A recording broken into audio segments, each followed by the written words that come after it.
Right, who's been messing with the titles? Nice, right? Did it with AI. New here, are we? Why? Sorry, Reggie the Pedant here, airing my niggles, and this one's a bit Godzilla sized. And by Godzilla, I mean Monsters of 70s Stadium Rock Queen. Roll the title if you want. Okay, but it's going to be AI. These days, what isn't, eh? So let's get down to it.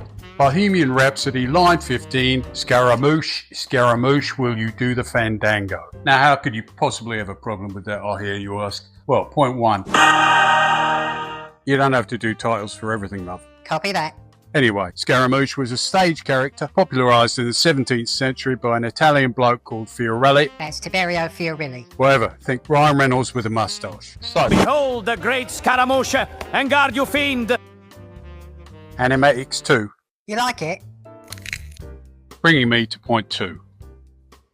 Holding the title card. The Fandango. Now, this was an 18th century dance, popular among those who like castanets, tap dancing, anything clacky.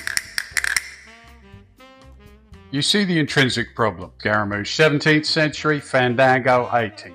So unless our friend had a time machine and used it to learn a few dance moves, and let's face it, there are better ones.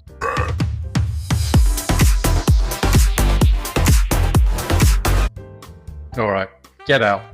After all my hard work. Bottom line, there's no way this bloke could have danced the Fandango because it hadn't been invented yet. And by the way, up yours.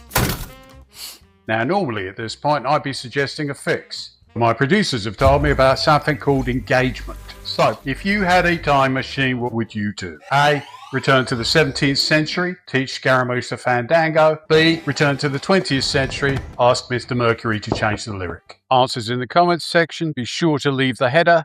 Please ignore the following because nobody cares what I think. Until next time, this is Reggie the Pedant signing off. And remember, I'll be listening and I'll be watching. Ta-ta then.